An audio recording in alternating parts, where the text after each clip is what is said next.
أشهد أن لا إله إلا الله وحده لا شريك له وأشهد أن محمدا عبده ورسوله أما بعد فأعوذ بالله من الشيطان الرجيم بسم الله الرحمن الرحيم وما لكم ألا تنفقوا في سبيل الله ولله ميراث السماوات والأرض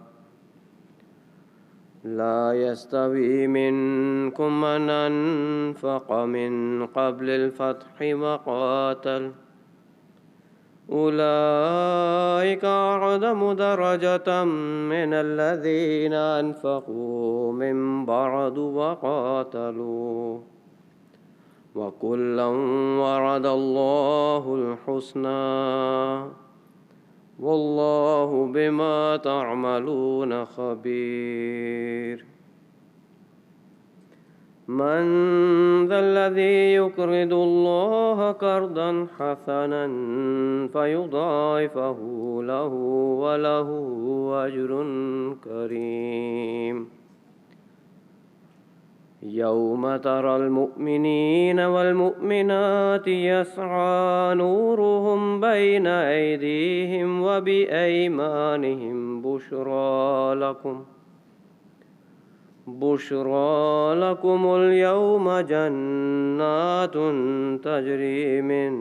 تحتها الأنهار خالدين فيها ذلك هو الفوز العظیم۔ میری تقریر کیا آج کی گزارشات کا موضوع جو آپ سب کے سامنے پیش کرنا چاہتا ہوں وہ آن حضور صلی اللہ علیہ وآلہ وسلم کا انفاق فی سبیل اللہ ہے۔ اللہ تعالیٰ ان آیات میں جن کی خاکسار نے بھی آپ کے سامنے تلاوت کی ہے، مومنین میں سے سبقت لے جانے والے ایک گروہ کا ذکر کرتے ہوئے فرماتا ہے کہ یہ وہ لوگ ہیں جنہوں نے اس وقت ایثار اور قربانی کی جب کہ وہ ملک میں نہایت کمزور اور حقیر سمجھے جاتے تھے، لیکن خدا نے ان کے صدق اور صفا کی وجہ سے ان کا ساتھ دیا اور ان کی بظاہر حقیر اور کمزور حالت کو اس قدر تقویت دی کہ وہ طول اور عرض کے مالک ہو گئے اور انہیں اپنے ایثاروں اور قربانیوں کی وجہ سے فتح نصیب ہو گئی۔ اسی طرح پھر ایک دوسرے گروہ کا ذکر کرتے ہوئے فرماتا ہے، کیا تم سمجھتے ہو کہ اب جب کہ فتح ہو گئی ہے، حکومت قائم ہو گئی ہے، ہر طرف سے تمہیں آرام حاصل ہو گیا ہے اور کوئی مشکل اور تکلیف تمہیں نہیں پہنچ رہی، اس وقت کی قربانی اور ایثار کو وہی درجہ مل سکتا ہے جو اولین کے گروہ کو ملا تھا؟ ہرگز نہیں، کیونکہ خدا نے فتح سے قبل خرچ کرنے والوں کو فتح کے بعد خرچ کرنے والوں پر فضیلت دی ہے۔ ہاں، جو بھی خدا کی راہ میں قربانی کرے گا اپنا اجر ضرور پائے گا۔ پھر اللہ تعالیٰ فرماتا ہے، اب یہ سب جاننے کے بعد بتاؤ کہ تم میں سے کون ہے جو اللہ کو قرضہ حسنہ دینا چاہتا ہے تاکہ وہ تمہیں پھر وہی نظارے دکھائے جن کے تم پہلے شاہد ہو چکے ہو، اور پھر تمہاری قربانیوں کو قبول کرتے ہوئے تمہارے اموال و نفوس کو بڑھاتا چلا جائے۔ اور یہ تو وہ نظارے ہیں جو تم دنیا میں دیکھو گے، لیکن خدا تو بڑھا کر دینے والا ہے، اس لیے اس نے اس دنیا کے علاوہ تمہارے لیے اگلے جہان میں بھی ان قربانیوں کے ثمرات متمثل کر دیے ہیں، اور تمہاری حقیقی عزت بڑھانے کے سامان اس رنگ میں کیے ہیں کہ اگلے جہان میں تمہاری صدق و صفا سے کی گئی قربانیوں کو، تمہارے تقویٰ کو جو اس دنیا میں پوشیدہ ہیں، اللہ تعالیٰ نور کی شکل میں بخوبی ظاہر کر دے گا اور تمہیں ایسی جنتوں میں داخل کرے گا جو ہمیشہ رہنے والی ہیں، اور جس کو خدا کا پیار اور وصل مل جائے تو اصل میں یہی بڑی کامیابی ہے۔ آئیے اب دیکھیں کہ اس اولین گروہ کے سردار ہمارے آقا و مولا حضرت صلی اللہ علیہ وآلہ وسلم کا اپنا اسوہ اس معاملے میں کیا تھا۔ خاکسار اس کی چند جھلکیاں آپ کے سامنے پیش کرتا ہے۔ حدیث قدسی ہے کہ اے ابن آدم، تو دل کھول کر راہ خدا میں خرچ کر، اللہ تعالیٰ بھی تجھ پر خرچ کرے گا۔ ایک اور موقع پر آپ صلی اللہ علیہ وسلم فرماتے ہیں، دولت مند وہ نہیں جس کے پاس زیادہ مال ہے، بلکہ حقیقی دولت مند تو وہ ہے جو دل کا غنی ہے، یعنی راہ خدا میں دل کھول کر خرچ کرنے والا ہے۔ پھر اسی طرح اس دنیا کے مال و متاع کی حقیقت بیان کرتے ہوئے آپ صلی اللہ علیہ وآلہ وسلم ایک اور موقع پر اپنے صحابہ کو نصیحت کرتے ہوئے فرماتے ہیں، تمہارا اصل مال تو وہی ہے جو خدا کی راہ میں خرچ کر کے آگے بھجوا چکے ہو، جو پیچھے باقی رہ گیا ہے وہ تو وارثوں کا مال ہے۔ آپ صلی اللہ علیہ وآلہ وسلم نے اپنی امت کو یعنی ہم سب کو انذار کرتے ہوئے یہ بھی فرمایا، ہر امت کی ایک آزمائش ہوتی ہے، میری امت کی آزمائش مال میں ہے۔ یہ ہم سب کے لیے بہت ہی غور طلب فرمان ہے۔ کیا ایسا تو نہیں کہ ہم اپنی خوش فہمی میں بظاہر خدا کو دھوکہ دیتے ہوئے بجٹ میں اپنی آمد کم لکھوائی ہوئی ہے، یا ہمارے نوجوان بچے بچیاں کام تو کر رہے ہیں لیکن ہم نے ان کی آمد ہی لکھوائی ہی نہیں؟ اگر ایسا ہے تو یقین رکھیں کہ آپ آزمائش میں ہیں۔ یہ آزمائش آپ کے لیے کبھی بھی نقصان کا موجب بن سکتی ہے۔ حضرت صلی اللہ علیہ وآلہ وسلم کا اپنا اسوہ تو یہ تھا کہ ایک دفعہ آپ صلی اللہ علیہ وسلم حضرت بلال رضی اللہ تعالیٰ عنہ کے پاس تشریف لائے اور کھجوروں کا ایک ڈھیر دیکھ کر استفسار فرمایا، بلال یہ کھجوریں کیسی ہیں؟ بلال رضی اللہ تعالیٰ عنہ نے عرض کیا کہ آئندہ کے لیے ذخیرہ کرنے کا ارادہ ہے۔ آپ صلی اللہ علیہ وسلم نے فرمایا، کیا تم اس بات سے نہیں ڈرتے کہ اس ذخیرے سے جہنم کی آگ بھڑکائی جائے گی؟ پھر آپ صلی اللہ علیہ وسلم نے حضرت بلال کو نصیحت کرتے ہوئے فرمایا، اے بلال، خدا کی راہ میں خرچ کرتے چلے جاؤ اور افلاس سے مت ڈرو۔ ایک دفعہ آپ صلی اللہ علیہ وسلم کے پاس 70,000 درہم آئے اور یہ سب سے زیادہ مال تھا جو کبھی آپ صلی اللہ علیہ وسلم کے پاس آیا۔ اس کا اگر اندازہ لگانا ہو، جو میں نے ایک مختصر سا لگانے کی کل کوشش کی تھی جب میں تحریر لکھ رہا تھا، تو وہ کوئی 12 سے 15 ملیاردر کھرونر بنتے تھے۔ تو یہ صرف ان لوگوں کے لیے جن کو درہم کی سمجھ نہیں ہے اور اندازہ بھی نہیں کہ کیا رقم بنتی ہوگی، تو خاص طور پہ آج کے نوجوانوں کے لیے یہ میں نے کیلکولیشن کی تاکہ تھوڑا اندازہ ہو کہ ہم کس رقم کی بات کر رہے ہیں۔ یہ 70,000 جو درہم آئے تو آن صلی اللہ علیہ وسلم نے کیا کیا، یہ درہم آپ نے ایک چٹائی پر رکھوائے اور انہیں بانٹنے کے لیے کھڑے ہو گئے اور ان کو تقسیم کر کے دم لیا۔ اس دوران میں جو بھی سوالی آیا اسے آپ صلی اللہ علیہ وسلم نے عطا کیا، یہاں تک کہ وہ چٹائی صاف ہو گئی۔ پھر آپ صلی اللہ علیہ وسلم کے آخری ایام کا ذکر کرتے ہوئے حضرت سہل بن سعد بیان کرتے ہیں کہ نبی کریم صلی اللہ علیہ وآلہ وسلم نے 7 دینار حضرت عائشہ رضی اللہ تعالیٰ عنہ کے پاس رکھوائے ہوئے تھے۔ آخری بیماری میں فرمایا کہ اے عائشہ، وہ سونا جو تمہارے پاس تھا کیا ہوا؟ عرض کیا کہ میرے پاس ہے۔ فرمایا صدقہ کر دو۔ پھر آپ صلی اللہ علیہ وسلم پر غشی طاری ہو گئی اور حضرت عائشہ رضی اللہ تعالیٰ عنہ آپ کے ساتھ مصروف ہو گئیں۔ جب ہوش آئی تو پوچھا کہ کیا وہ سونا صدقہ کر دیا؟ عرض کی کہ ابھی نہیں کیا۔ چنانچہ آپ صلی اللہ علیہ وسلم نے وہ دینار منگوا کر ہاتھ پر رکھ کر گنے اور فرمایا، محمد کا اپنے رب پر کیا توکل ہوا، اگر خدا سے ملاقات اور دنیا سے رخصت ہوئے یہ دینار اس کے پاس ہوں۔ پھر وہ دینار صدقہ کر دیے اور اسی روز آپ صلی اللہ علیہ وسلم کی وفات ہو گئی۔ تو یہ بات اس طرح بھی توجہ دلاتی ہے کہ ہم میں سے کئی یہ سوچتے ہیں کہ جی ہم نے اپنے پیچھے والوں کے لیے، وارثوں کے لیے چھوڑ کے جانا ہے، بچوں کے لیے ہونا چاہیے، فلاں کے لیے ہونا چاہیے۔ ٹھیک ہے، جو شریعت نے حق مقرر کیے ہیں وہ تو کیے ہیں، لیکن ان حقوق کا اس وقت حساب ہوگا جب آپ کی وفات ہو جائے گی۔ اس سے پہلے جو کچھ ہے وہ آپ کا ہے، اور وہ ضروری ہے کہ آپ خدا کے حق میں خرچ کریں۔ اس روایت سے بھی واضح ہوتا ہے کہ کس طرح آپ صلی اللہ علیہ وسلم کو اپنی آخری وقت تک صرف یہی فکر تھی کہ میرا جو کچھ بھی ہے سب خدا کی راہ میں خرچ ہو، اور اس کی تصدیق خدا نے خود ہمیشہ ہمیش کے لیے قرآن کریم میں محفوظ کر دی، اور آپ صلی اللہ علیہ وسلم کو حکم دیا کہ اعلان کر دے، قل ان صلاتی و نسکی و محیای و مماتی للہ رب العالمین، کہ میری عبادت اور میری قربانیاں اور میرا جینا اور میرا مرنا اللہ ہی کے لیے ہے جو تمام جہانوں کا رب ہے۔ حضرت مسیح موعود علیہ السلام اس مضمون پر روشنی ڈالتے ہوئے فرماتے ہیں، جو کچھ صحابہ حضرت صلی اللہ علیہ وآلہ وسلم نے ایمانی صدق دکھلایا اور اپنے مالوں اور اپنی جانوں اور اپنی آبروؤں کو اسلام کی راہوں میں نہایت اخلاص سے قربان کیا، اس کا نمونہ اور صدیوں میں کجا خود دوسری صدی کے لوگ یعنی تابعین میں بھی نہیں پایا گیا۔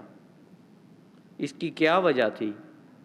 یہی کہ صحابہ رضی اللہ عنہم نے اس مرد صادق کا منہ دیکھا تھا۔ پھر آپ علیہ السلام اپنی جماعت کو نصیحت کرتے ہوئے فرماتے ہیں، ہم خدا کی حمد کرتے ہیں اور اس کے رسول پر درود بھیجتے ہیں جو کریم اور امین ہے، اور اس کی آل پر درود بھیجتے ہیں جو طیب اور طاہر ہیں، اور اس کے اصحاب پر جو کامل مکمل ہیں، وہ اصحاب جو خدا تعالیٰ کی راہ میں دوڑے اور دنیا اور ما فیہا سے کنارہ کیا، اور خدا کی طرف دوسروں سے بکلی توڑ کر جھک گئے۔ اور میں تم میں سے ایسے لوگ بھی دیکھتا ہوں جنہوں نے اپنے خدا کا ایسا قدر نہیں کیا جو کرنا چاہیے تھا، اور کہتے ہیں کہ ہم ایمان لائے حالانکہ وہ ایمان نہیں لائے۔ کیا یہ لوگ خدا پر احسان کرتے ہیں؟ اور سب احسان خدا ہی کے ہیں اگر یہ جانتے ہوں اسی کے لیے عزت اور بزرگی ہے۔ اور ہم نہیں دیکھتے کہ تمہارے ساتھ تمہارے مال اور املاک جائیں گے، بس ہوش میں آ جاؤ اور جاہل مت بنو، اور اپنے مالوں کے ساتھ اور جانوں کے ساتھ خدا کی راہ میں کوشش کرو اور اطاعت کرتے ہوئے کھڑے ہو۔ اسی طرح ایک اور موقع پر آپ علیہ السلام فرماتے ہیں، بس چاہیے کہ خدا پر توکل کر کے پورے اخلاق اور جوش اور ہمت سے کام لیں، یہی وقت خدمت گزاری کا ہے۔ پھر بعد اس کے وہ وقت آتا ہے کہ ایک سونے کا پہاڑ بھی اس راہ میں خرچ کریں تو اس وقت کے پیسے کے برابر نہ ہوگا۔ حضرت خلیفۃ المسیح الخامس سید اللہ تعالیٰ بن نصر العزیز اس مالی جہاد کا ذکر کرتے ہوئے اپنے خطبہ جمعہ فرمودہ 31 مارچ 2006 میں فرماتے ہیں، یہ زمانہ جو حضرت مسیح موعود علیہ السلام کا زمانہ ہے، اس میں ایک جہاد مالی قربانیوں کا جہاد بھی ہے، کیونکہ اس کے بغیر نہ اسلام کے دفاع میں لٹریچر شائع ہو سکتا ہے، نہ قرآن کریم کے مختلف زبانوں میں ترجمے ہو سکتے ہیں، نہ یہ ترجمے دنیا کے کونے کونے میں پہنچ سکتے ہیں، نہ مشن کھولے جا سکتے ہیں، نہ مربیان مبلغین تیار ہو سکتے ہیں، اور نہ مربیان مبلغین جواتوں میں بھجوائے جا سکتے ہیں، نہ ہی مساجد تعمیر ہو سکتی ہیں، نہ ہی اسکولوں کالجوں کے ذریعے سے غریب لوگوں تک تعلیم کی سہولتیں پہنچائی جا سکتی ہیں، نہ ہی ہسپتالوں کے ذریعے سے دکھی انسانیت کی خدمت کی جا سکتی ہے۔ بس جب تک دنیا کے تمام کناروں تک اور ہر کنارے کے ہر شخص تک اسلام کا پیغام نہیں پہنچ جاتا، اور جب تک غریب کی ضرورتوں کو مکمل طور پر پورا نہیں کیا جاتا، اس وقت تک یہ مالی جہاد جاری رہنا ہے۔ اور اپنی گنجائش اور کشائش کے لحاظ سے ہر احمدی کا اس میں شامل ہونا فرض ہے۔ اللہ کے فضل سے جماعت احمدیہ ناروے بھی اس مالی جہاد میں بھرپور حصہ لینے کی کوشش کرتی ہے۔ اس کا ثبوت ایک تو یہ مسجد ہے جس میں آپ تشریف فرما ہیں، اس کے علاوہ مسجد مریم کا ذکر ہوا، اور آج آپ کے سامنے ایک پریزنٹیشن بھی پیش کی گئی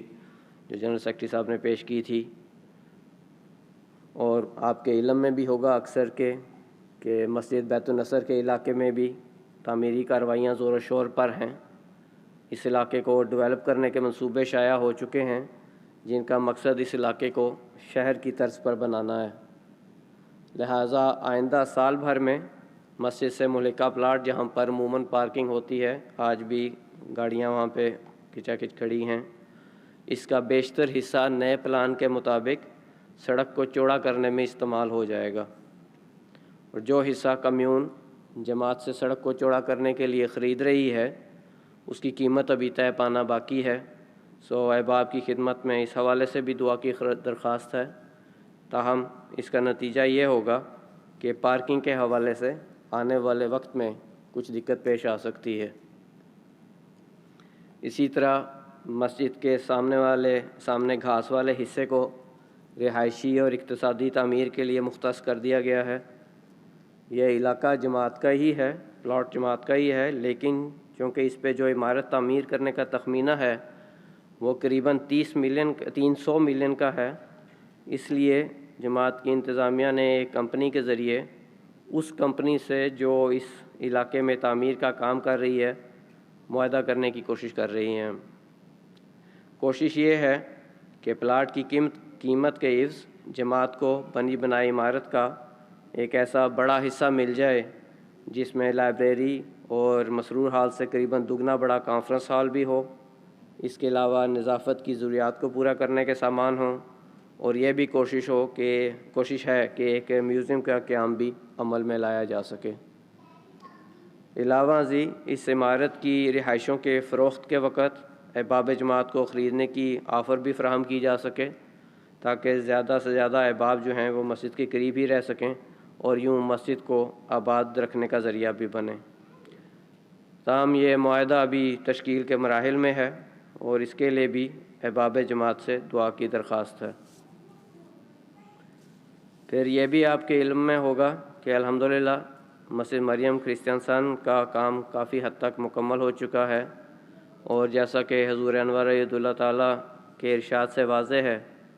کہ مومن کسی ایک مقام پر ٹھہر نہیں جاتا، لہٰذا اب ہمارا اگلا پروجیکٹ ستاوانگر میں مشن ہاؤس کا قیام ہے۔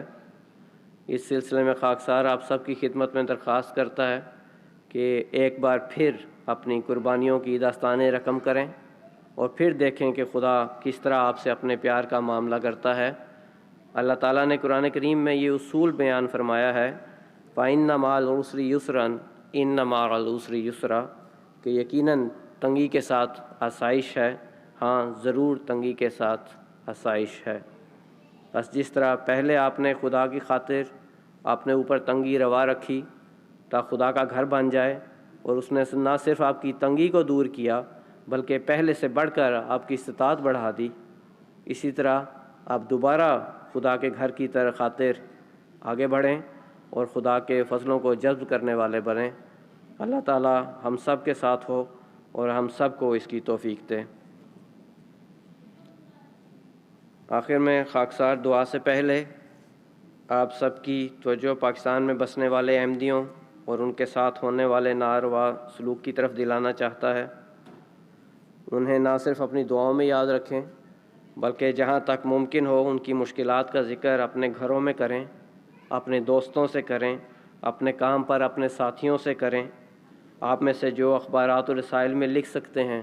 وہ اخبارات و رسائل میں مضامین لکھیں۔ اسیران راہ مولا کو اپنی خاص طور پر دعاؤں میں یاد رکھیں۔ ان میں سے بعض کو 6 سال ہو گئے ہیں قید کی صعوبتیں برداشت کرتے ہوئے، محض اس لیے کہ وہ احمدی ہیں۔ حضور انور کو اپنی دعاؤں میں یاد رکھیں، اور اسی طرح تمام کارکنان و کارکنات کو بھی اپنی دعاؤں میں یاد رکھیں جنہوں نے کسی بھی رنگ میں اس جلسے میں خدمت کی ہے۔ اللہ تعالیٰ ان سب کو اجر عظیم بخشے۔ اور اللہ تعالیٰ ہم سب کے حق میں حضرت مسیح موعود علیہ السلام کی وہ دعائیں قبول فرمائے جو آپ نے جلسے میں شامل ہونے والوں کے لیے کی ہیں۔ اس جلسے کی حاضری جو خاکسار کے سامنے پیش کی گئی ہے وہ قریباً 550 ہے، اور انشاءاللہ اور چند لمحات میں جب یہ اس اجلاس کا اختتام ہو جائے گا تو اس کے بعد تقریباً 6:50 پہ مغرب عشاء کی نماز جو ہے وہ بھی ادا کی جائے گی۔ اسی طرح حضور حضرت خلیفۃ المسیح الخامس سید اللہ تعالیٰ بن نصر العزیز کا جو پیغام آج صبح خاکسار نے پڑھ کر سنایا تھا، اس کا اردو اور نارویجن ترجمہ دونوں اکٹھے کاپی کر دیے گئے ہیں، اور وہ نیچے موجود ہیں، احباب جاتے ہوئے ساتھ لے کے جا سکتے ہیں۔ حضور نے کچھ عرصہ قبل خدام الانبیاء UK کے اجتماع پر خدام الانبیاء UK نے ایک ویب سائٹ بنائی تھی salathub.co.uk کے نام سے، جس کا حضور نے اجرا کیا۔ تو اسی طرح نارویجن میں بھی خدام الانبیاء ناروے نے tilbe.nu کے ایڈریس پر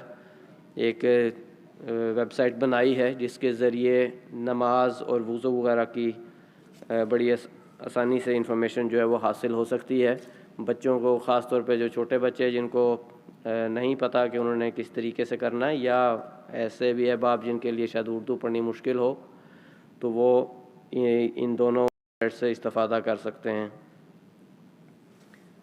اب ہم دعا کریں گے۔ سب احباب سے درخواست ہے کہ وہ میرے ساتھ دعا میں شامل ہو جائیں۔ دعا کر لیں۔